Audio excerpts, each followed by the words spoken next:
सुस्वागतम. इयत्ता 10वीच्या शैक्षणिक संवाद मालिकेमध्ये आपणा सर्वांचं स्वागत आहे. या आधीच्या पाठामध्ये आपण रसग्रहण हा घटक समजावून घेतला. रसग्रहण म्हणजे काय, रसग्रहणामध्ये समाविष्ट असलेले घटक, रसग्रहण कोणत्या पद्धतीने करावं, रसग्रहणामध्ये कोणकोणत्या घटकांना महत्त्व आहे, त्याचा सराव कसा करावा, ते किती परिच्छेदामध्ये लिहावे, या साऱ्या गोष्टींचा आपण उलगडा केला. आणि त्यानंतर आपण आज काव्य सौंदर्य कृती कशी सोडवावी याचा विचार करणार आहोत. इयत्ता 10वीच्या पद्य विभागामध्ये अ, आ, इ हे असे कृती असतात. त्यामधील अ आणि आ कृतीमध्ये हे काव्य सौंदर्यात्मक कृती विचारली जाते. तर हे जे विभाग आहेत, पद्य विभाग, त्यामधले आपण आकलनात्मक कृती सहज सोडवू शकतो, की जे 4 गुणासाठी आहे. परंतु पुढच्या 4 गुणासाठी जे काव्य सौंदर्यात्मक जी कृती विचारली जाते ती सोडवत असताना आपण जरा अडखळतो किंवा आपल्याला मनासारखं लिहिता येत नाही, म्हणून आपल्याला त्यामध्ये गुण कमी मिळतात. पण मित्रांनो, आज आपण ती पण अडचण सोडवणार आहोत. काव्य सौंदर्य कृती सोडवायची कशी, त्यासाठी कोणती दक्षता घ्यावी, त्याचा विचार कसा करावा, त्याचा सराव कसा करावा, या सगळ्या गोष्टींचा आपण विचार करणार आहोत. म्हणजे बघा, ह्या ठिकाणी आपल्याला दिलेलं आहे की पद्य विभागामध्ये एकूण गुण 8 आहेत. अ कृती जी आहे 8 गुणांची, आ कृती जी आहे 4 गुणांची, ई कृती जी आहे ती 4 गुणांची, अशी 16 गुणांची कृती आहे. आकलनात्मक कृती 4 गुणांसाठी आहे.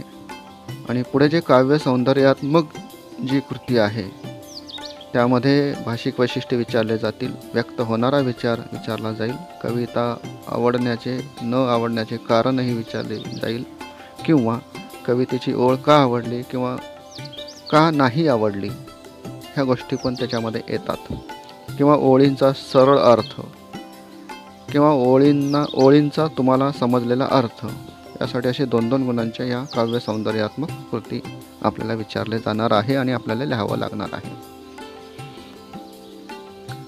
तर काव्य सौंदर्य कृती सोडवत असताना आपल्याला काय काय लक्षात घ्यायचं आहे, कशा पद्धतीने आपल्याला ती सोडवायची आहे, अभ्यास आणि त्याचा सराव कशा पद्धतीने करायचा आहे, या सगळ्या गोष्टी आधी जाणून घेऊया.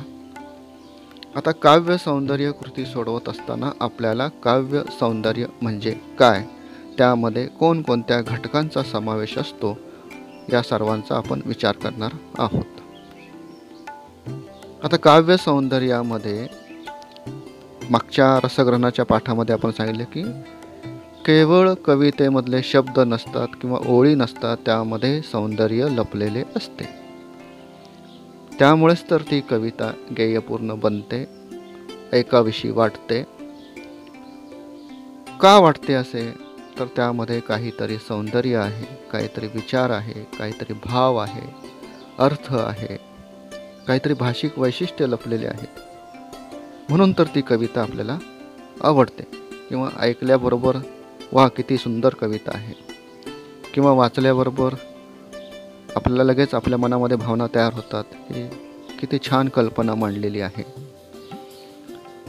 हे असं का आपल्याला वाटतं, आपली भावना अशी आपण प्रगट का करतो, तर त्यामध्ये काव्यात्मक सौंदर्य असते म्हणून. मग आता हे काव्यात्मक सौंदर्य कोणते ते पाहूया, आणि काव्य सौंदर्य म्हणजे काय हेही पाहूया. कवीची मूळ कल्पना, भावना, विचार, विशिष्ट शब्दरचना, अलंकार व वृत्त उपयोजन, कवीचा अनुभव, या सर्वांचा समावेश काव्य सौंदर्यात असतो. बघा काय सांगितलंय की कविता जेव्हा निर्माण होते, सुचते, तर ती त्यामागे कवीची भावना, विचार हे त्यावेळेस वेगळे असतात. त्याच्या मनामध्ये काहीतरी विचार आले असतील, त्याच्या मनामध्ये काहीतरी कल्पना आली असतील, किंवा एखादी घटना किंवा एखादा प्रसंग पाहिल्यानंतर त्याला असं वाटलं की हे शब्दामध्ये उतरले पाहिजेत आणि त्यातून शब्द स्फुरत जातात आणि कविता तयार होते. आणि त्यातून लिहिता लिहिता नुसत्या ओळी नसतात, तर त्या ओळीमध्ये एक सौंदर्य त्यांच्या लेखणीतून उतरते. तर कवितेचा विषय, कवितेचा आशय, विचार, मूल्य, संदेश, भावभावना यातून काव्य सौंदर्य प्रकट होत असते. आता हे सगळं जाणून घ्यायचं आहे आपल्याला, हे सगळं स्पष्ट करायचं आहे. आणि मग त्यासाठी कविता आवडीने वाचावी लागते. नुसते पाहणे, नुसते वाचणे नव्हे, तर त्या वाचण्यामध्ये आपली आवड असावी लागते. आपला अनुभव त्यात घ्यावा लागतो आणि मग आपल्याला काव्य सौंदर्य कळतं. काव्य सौंदर्यामध्ये 3 घटक आहेत. जसं रसग्रहणामध्ये 3 महत्त्वाचे घटक आहेत, त्या ठिकाणी आशय सौंदर्य, काव्य सौंदर्य आणि भाषिक वैशिष्ट्य हे 3 घटक रसग्रहणामध्ये आहेत. आणि काव्य सौंदर्यामध्ये अर्थ सौंदर्य, विचार सौंदर्य आणि भाव सौंदर्य असे 3 महत्त्वाचे घटक आहेत. आणि आपल्याला ही कृती 2 परिच्छेदामध्ये सोडवायची आहे. 2 परिच्छेदामध्ये का? तर आपल्याला ही कृती 2 गुणासाठी विचारलेली आहे. 2 परिच्छेद म्हणजे जवळजवळ 8 ते 10 ओळी येतात. त्यासाठी 2 परिच्छेदामध्ये. आता काव्य सौंदर्य घटकाचे मुद्दे. आपल्याला काव्य सौंदर्य सोडवत असताना समजा या ओळीतील अर्थ सौंदर्य स्पष्ट करा, किंवा अशी पण कृती विचारली जाते, या ओळीतील विचार सौंदर्य तुमच्या शब्दामध्ये मांडा, वगैरे वगैरे. मग आता अर्थ सौंदर्य ही कृती विचारल्यानंतर आपल्याला काय त्याच्यामध्ये मांडायचं आहे, काय लिहायचं आहे, कशा पद्धतीने ती सोडवायला पाहिजे. आता अर्थ सौंदर्यात्मक जर कृती विचारली तर असा विचार करा आणि अशा पद्धतीने लिहा की त्यामध्ये कवितेचा विषय आला पाहिजे, कवितेची मध्यवर्ती कल्पना आली पाहिजे, आशयाला पुढे नेणारा विषय त्यामध्ये आला पाहिजे, त्यामध्ये शब्दांचा चपखल वापर कवीने कसा केला आणि त्यामध्ये असणाऱ्या अर्थ छटा या सगळ्या गोष्टींचा आपण या ठिकाणी उल्लेख करायचा आहे. दुसरा घटक आहे विचार सौंदर्य. विचार सौंदर्यामध्ये त्या कवितेतून किंवा आपल्याला कृतीमध्ये विचारलेल्या ओळीतून प्रकट होणारा विचार कोणत्या पद्धतीने आलेला आहे, त्यामध्ये कवीची अनुभवता किंवा त्यामध्ये कवीची वैचारिकता, त्या विचारामध्ये असलेली सर्व समावेशकता, विचारातील वेगळेपणा, विचाराच्या मांडणीचे वैशिष्ट्य, हे सगळं आपल्याला सांगावं लागेल. आता कवितेचा विषय मांडत असताना आपल्याला पाठ परिचयामध्ये 2रा परिच्छेद तो विषयामध्ये येतो, मध्यवर्ती कल्पनाही तिथे येते, विचारही कधीकधी त्या पाठ परिचयामध्ये येतो. आता कवितेतून प्रकट होणारा विचार जर आपण पाहायचं म्हणलं तर आपल्या पाठ्यपुस्तकामध्ये वस्तू नावाची कविता आहे, किंवा आश्वासक चित्र नावाची कविता आहे, आकाशी झेप घेरे नावाची कविता आहे. या कवितेमध्ये विचार आणि अर्थ खूप मोठ्या प्रमाणात प्रगट झालेले आपल्याला पाहावयास मिळतील. आश्वासक चित्रामध्ये स्त्री पुरुष समानता हा विचार मांडलेला आहे. आकाशी झेप घेरे पाखरा या कवितेमध्ये आपल्यामध्ये जे सामर्थ्य आहे, आपल्यामध्ये जी क्षमता आहे, त्या क्षमतेचा उपयोग कर, श्रम कर, मेहनत कर हा संदेश दिलेला, हा विचार मांडलेला आहे. श्रमाच्या मूल्याचा विचार केलेला आहे. वस्तू या कवितेमध्ये निर्जीव वस्तू जरी असली तर ती सजीव समजून त्याच्याशी आपली वागणूक किंवा त्याच्याशी आपली वर्तणूक असली पाहिजे, हा विचार प्रकट झालेला आहे. शिवाय उत्तम लक्षणांमध्ये आदर्श व्यक्ती कशी असते हा विचार मांडलेला. अशा अनेक कवितांमधून अनेक प्रकारे अर्थ सौंदर्य, विचार सौंदर्य प्रगट होत असतात. तो फक्त वाचत असताना आपल्याला लक्षात घ्यायचा आहे. दुसरा बघूया, भाव सौंदर्य. कवितेमध्ये व्यक्त होणारा भाव, वाच्यार्था पलीकडे असलेला भावार्थ, भावनांचा आविष्कार, संवेदनशीलता, रस, कल्पना, प्रतिमा इत्यादी. तर रसग्रहणामध्ये हा भाग आपण बघितलेला आहे. कवितेमध्ये व्यक्त होणारा भाव कोणता आहे, कवितेमधील वाच्यार्थाचा जो भाग आहे तो सोडून त्यामध्ये भावार्थ कोणता आहे, भावनेचा आविष्कार कशा पद्धतीने झालेला आहे, संवेदनशीलता कशी प्रकट झालेली आहे, त्यामध्ये नवरसापैकी कोणता रस आपल्याला प्रतीत येतो, कल्पना कशा पद्धतीने मांडलेल्या आहेत, प्रतिमा कशा वापरलेल्या आहेत, ह्या सगळ्या गोष्टी भावसौंदर्यामध्ये विचारल्या जातात. नमुनाकृती दिलेली आहे. आपण आधी नमुनाकृती पाहू आणि मग काव्य सौंदर्य सोडवण्यासाठी कशा पद्धतीने आपल्या सोप्या पद्धतीने आपल्याला काय करता येईल ते बघू. तुझं पंख दिले देवाने, कर विहार सामर्थ्याने, या ओळीतील विचार सौंदर्य स्पष्ट करा. अशी ही कृती आहे. बघा, 2 परिच्छेदामध्ये आपल्याला ही कृती सोडवायची आहे. केवळ 2 गुणांसाठी आहे.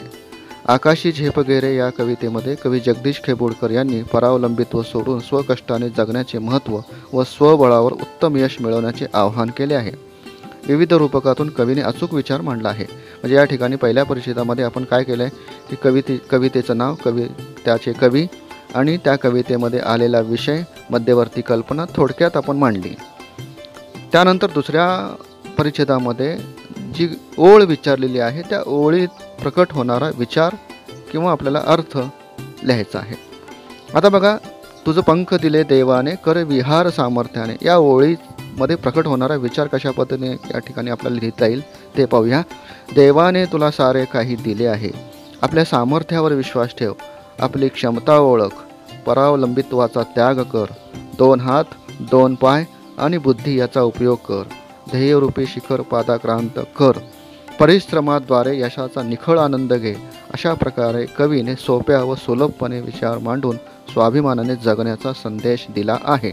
म्हणजे या ठिकाणी विचार बघा कसा व्यक्त झालेला आहे. आकाशी झेप घेरे म्हणजे तू आकाशात उड असं म्हटलेलं नाही आहे. तुला आकाशात झेप घेण्यासारखे तुझ्यामध्ये क्षमता आहे, तुझ्यामध्ये सामर्थ्य आहे. पंख म्हणजे आपल्याला जे सामर्थ्य त्याचं प्रतीक आहे ते इथं आपल्याला सांगायचं आहे. म्हणजे या नमुना कृतीमधून आपल्याला ही कृती 2 परिच्छेदामध्ये कशा पद्धतीने लिहायची आहे याची कल्पना आलेली असेल. आणि हे करत असताना आपल्याला 2 गुण आणि वेळेचं बंधन देखील पाळायचं आहे. मग हे सोडवत असताना कोणत्या अडचणी येतील, कोणत्या समस्या येतील त्या समजतील का आपल्याला लिहिता येईल का, असे अनेक प्रश्न येतील. पण थोडासा सराव केला आणि कवितेचं वाचन केलं आणि त्या कवितेचा पाठपरिचय, त्यातून प्रकट होणारी मध्यवर्ती कल्पना हे जर समजून घेतलं तर आपल्याला काव्य सौंदर्य कृती सोडवायला काही अवघड नाही. पण आज कविता वाचली आणि लगेच थोड्या वेळाने आम्ही काव्य सौंदर्य कृती सोडवायची म्हटली की ते आपल्याला जमणार नाही. आणि निसर्ग नियम काय सांगतो की तू आधी प्रयत्न कर, चुकेल, पुन्हा प्रयत्न कर आणि चुकातून शिकत आपल्याला बऱ्याच गोष्टी चांगल्या पद्धतीने येतात. इथं पण तोच नियम लागू पडतो. काव्य सौंदर्य कृती करत असताना आपल्याला सराव, कवितेचं आकलन, कविता समजून घेऊन वाचणे या सगळ्या गोष्टींचा समावेश असतो. स्वाध्यायासाठी कृती दिलेली आहे, ती तुम्ही सोडवायची आहे. मुद्दाम तुम्हाला दिलेली आहे आणि डायरेक्ट स्वाध्याय कृती न सोडवता आधी काव्य सौंदर्य कृती ही समजून घ्या, नीट सराव करा आणि मग सोडवायला प्रयत्न करा. पहिल्या प्रयत्नामध्ये त्याला यश येणार नाही, काहीतरी राहील, कुठेतरी चुकेल, थोडंच आपल्याला लिहिता येईल. काही निराश व्हायची गरज नाही. पुढे आपल्याला ह्या सगळ्या गोष्टी सरावाने जमू शकतात आणि मग एकदा का काव्य सौंदर्य कृती आपल्याला सोडवायला आली की त्याच्यासारखा आनंद दुसरा नाही. आता परीक्षेमध्ये कोणत्या प्रकारच्या काव्य सौंदर्याच्या कृती विचारतात ते पण थोडक्यात सांगतो. कोणत्याही 2 ओळींचा सरळ अर्थ स्पष्ट करा, कवितेतील संदेश लिहा किंवा कवितेची भाषिक वैशिष्ट्ये किंवा भाषिक सौंदर्य तुमच्या शब्दात लिहा, कविता आवडण्याचे वा न आवडण्याचे कारण लिहा, कवितेतून व्यक्त होणारा विचार तुमच्या भाषेत लिहा. अशा प्रकारच्या कृती तुम्हाला विचारले जातील आणि मग गोंधळून न जाता या काव्य सौंदर्य कृतीचा सौंदर्यात्मक विचार करून त्या पद्धतीने आपल्याला सोडवायचं आहे.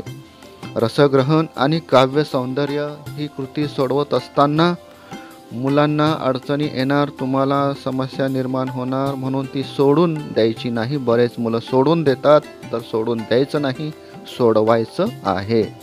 हे मनाशी पक्की खूणगाठ बांधा आणि मग त्याचा सराव करा, मेहनत घ्या, श्रम करा, म्हणजे तुम्हाला ह्या दोन्ही महत्त्वाच्या कृती आपल्याला सोडवता येतील.